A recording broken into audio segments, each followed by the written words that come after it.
The afternoon sun burned the sky of San Miguel de Allende, tinting the hot air with a golden hue. Don Aurelio Mendez, with his calloused hands and determined gaze, moved slowly, as if the weight of an entire life was following him. The warm, dusty wind caressed his wrinkled skin, and with each step he took, he felt that this day would be different. The sound of his shoes hitting the dry ground echoed like a reminder of the hard path he had traveled, one from which he could not escape, but which still guided him to this moment. Today, more than ever, the earth beneath his feet seemed to pulse, full of promises and memories. He knew the decisive moment had arrived. His steps, although heavy, carried with them the hope he carried inside him, like the burden of an entire life that could finally be fulfilled. Don Aurelio was there with a single purpose: to realize the dream that had been nourished by years of sacrifice, deprivation, and above all, promises. A promise he made to Don Mateo, his mentor, the man who had taught him everything he knew about life, about the land, and most importantly, about horses. That small piece of land which he had cared for so diligently after the death of Dolores, his beloved wife, represented everything he had achieved and at the same time, everything he still wished to accomplish. He looked at the red sky of the sunset and knew that the opportunity he was seeking, perhaps the only one he would have in his life, was about to happen. But little did he know that fate had something in store for him that would change his life forever. When he arrived at the fairground, the difference between him and the other participants was vast. The ostentation of his adversaries, their fine clothes, decorated hats, and vanity-filled conversations stood out in comparison to his simple appearance.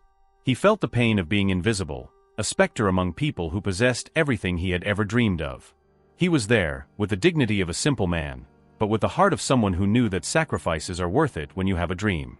The scene was like a parade of wealth to him, and the contrast between his state and the environment around him seemed crueler with each step. But he didn't care about the muffled laughter behind his figure disguised by poverty. What he wanted wasn't recognition, but just the chance to see his dream come true. The auction began. The horses paraded like living relics, and the atmosphere, once lively, now seemed full of expectations. The first horse, a black purebred, was presented with immense pomp, and the value of 10,000 pesos was thrown into the air as if it were nothing. Aurelio felt a sharp pain in his chest, as if that number was a symbol of the abyss between him and the rich who were competing for that moment. But he remained firm, holding on to the only consolation left to him, the promise made to Don Mateo, that one day he would have his own horse. He closed his eyes for a moment, feeling the pressure in his chest. 10,000 pesos. To him, that amount represented something unattainable, a distant dream, but he could not give up. The auction continued with other horses, each one more impressive than the last, sold for amounts Aurelio could never offer. Each bid seemed like a cruel reminder of his own impotence. Every figure heard echoed inside him like a sentence. He was there with his 400 pesos, an amount that barely covered his meals, but to him, it meant more than a simple sum. It was the reflection of his whole life of effort.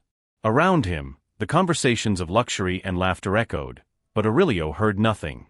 He was focused only on the horse that was coming, a simple animal, without the glamour that the others possessed, but with something special, something he felt deep in his soul. When the horse appeared, a medium-aged bay, the rich lost interest. None of them cared about it. The auctioneer, in an almost disheartened tone, said, "We start with 500 pesos. The hall fell silent. That horse wasn't as beautiful as the others, but its eyes showed a nobility that was hard to define. Aurelio felt his heart race. This was the horse. He knew this was the moment he had been waiting for. His hand raised almost automatically, an impulse he couldn't control. He knew that this bid was not just about a horse. It was more than that. It was the fulfillment of a promise. And he was there to fulfill it. 500 once. 500 twice. The auctioneer waited patiently for the next bid. Aurelio felt the gaze of Rodolfo Montero, the son of the great landowner, on him. The young man's gaze, laden with contempt, turned to him, as if he were enjoying the misfortune of a man daring to participate in such an elitist auction. Look who's participating. Old Mendez wants to buy a horse? With what, old man? With the herbs that grow beside his hut. Rodolfo laughed, and his words cut through the air, accompanied by a wave of laughter and murmurs from the crowd. Aurelio felt the weight of that mockery.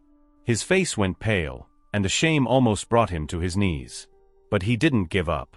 He knew that, somehow, he had to resist. He was no longer a young man seeing the world with the innocent eyes of youth. He knew that those moments of humiliation were just another battle in the war for survival. The auctioneer hesitated for a moment but continued, 1,000 pesos. Rodolfo's laugh echoed through the hall. The old man is going to buy the horse. With what? 1,000 pesos? Don't make me laugh. Rodolfo's words were followed by more laughter, which reverberated in his mind like knives. With his voice weak but firm, Aurelio replied, 100. The room erupted in an even louder wave of laughter. Rodolfo, in a theatrical move, said, 2,000 pesos. Can you match that, old man? The weight of that offer was crushing for Aurelio. His 400 pesos now seemed as small as a drop of water in an ocean of wealth and scorn. The auctioneer, relieved to continue, announced, 2,000 pesos once. 2,000 twice. He looked at Aurelio, waiting for one last attempt. But with a somber expression, Aurelio lowered his head, feeling the defeat like an unbearable pressure on his chest. 2,003 times, sold to Mr. Montero. The auctioneer exclaimed, and the room erupted in laughter. Rodolfo stood up with an ironic bow, saying, Don't worry, old man. I didn't even want that horse. I just wanted to show that this is not your place. Aurelio stood up slowly, feeling the weight of every gaze on him. Each step toward the exit felt like a burden too heavy to carry. He felt the look of disdain from everyone present, but above all, he felt the humiliation running through his veins. When he passed through the doors of the hall, an unbearable weight enveloped him. A deep voice interrupted the silence, Sir, please wait. Aurelio turned, surprised. Don Eduardo Castellanos, the mysterious landowner who seemed so distant, was there, with a thoughtful gaze fixed on him. It was as if he had observed everything from a position of distant observer, and now for the first time he was approaching Aurelio. Would you like to talk with me? Don Eduardo's voice was low, but full of an intensity that Aurelio didn't understand. Still stunned and consumed by humiliation, Aurelio accepted. He didn't know what this man wanted, but something in Don Eduardo's calmness made him feel somehow lighter. They moved away from the hustle of the hall and sat under the shade of an old mesquite tree, where the sky was beginning to tint with orange and red hues.